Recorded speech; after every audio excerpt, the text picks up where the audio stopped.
I have Christopher Thomas Lewis. Very good afternoon. I'm David Dale for Mr. Lewis. Let me get him to the podium first. Good afternoon, sir. Can you tell me your name, please? Christopher Thomas Lewis. Your Honor, several things to tell the court. First of all, this is a misdemeanor. The court probably does not have the arrest warrant narrative. Perhaps the court does. The state, okay, the court does. Okay, the state did not. My understanding, based on talking to the state who reviewed the offense report, is that the allegations for the violation are email. I make that point because they were not supposed to make in-person contact according to the allegations. Mr. Lewis and I became aware yesterday of the warrant, which was the same day that it was issued. And so we arranged for him to surrender, which he did early this morning. And I did notify the detective who had overseen the warrant that he would surrender and let him know that. And in fact, Mr. Lewis did. And I tell the court that obviously to help assure the court that it's being responded to in a responsible way. Mr. Lewis's ties to the community are he's lived here his 39 years. That's how old he is. His parents live in Jacksonville. He's been employed by the city of Jacksonville for 18 years. He has another pending misdemeanor that's set for traffic court on March 9th. When I looked up, I have that case number. That is a misdemeanor citation for leaving the scene of a crash. And I showed that Judge Pate is scheduled, although I know that can sometimes change. I do have the case number, if that would help. It's 22 CT 1639, and I represent Mr. Lewis in that matter also. I'm assuming since Judge Pate is still playing up, but I'm assuming since Judge Pate hasn't seen him yet, that it would now be assigned to my division. Is that right, Madam Clerk? Yes. I'm It's sorry. only assigned to Judge Pate because he's in traffic court that day. So now that I have seen him, Yes, ma'am. Yeah.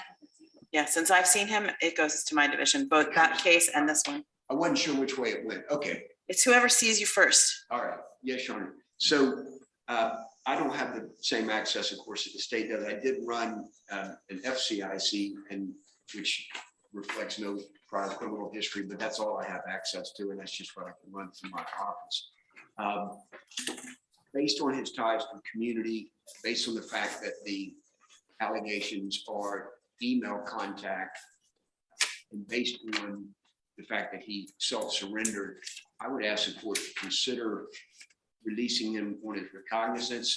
There is, of course, an injunction pending. That's still temporary, and that hearing is set, I believe, March 9th. No, I take that back. It's next week, Your Honor. And I'll be ready. I follow notice in that also. So we'll deal with all of it, but I would just ask the court to consider releasing him on his recognizance on this charge. What's the state's position? Your Honor, given my conversation with Mr. Barksdale, the relatively light contact, and the fact that he did turn himself into custody, the state's recommendation would be 1503 and no victim contact. What about a GPS?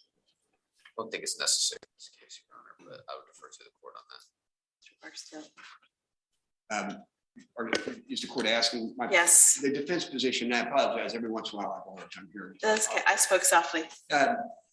Your Honor, I would suggest that it is not necessary in this case. And I think the court has some further assurance because he does work for the city of Jacksonville. There's a greater level of supervision through his employer.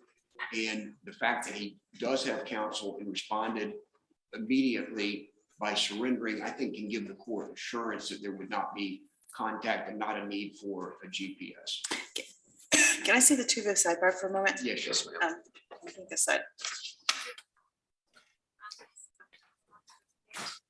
That'd be great. Thank you.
Okay.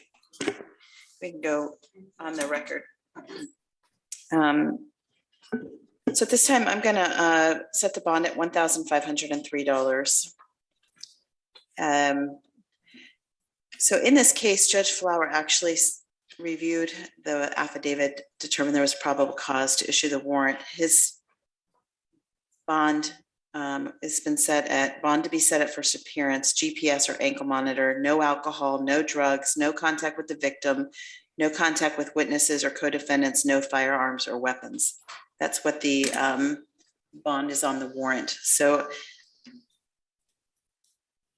at this time, I'm going to set the bond at $1,503 with the special condition that he have no alcohol or drugs, no contact with the victim whose initials are RB, no firearms or weapons.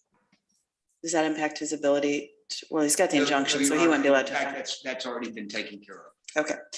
All right. His next court date would be March 23rd at 1:30 in courtroom 410. And that 22 CT 1639 is being added on for today and also being passed to March 23rd at 1:30 as well. Thank you, Your Honor. Thank you. I'll see you then. Yes, thank Good you. luck to you, sir. Thank you. I have Mr. Rowe.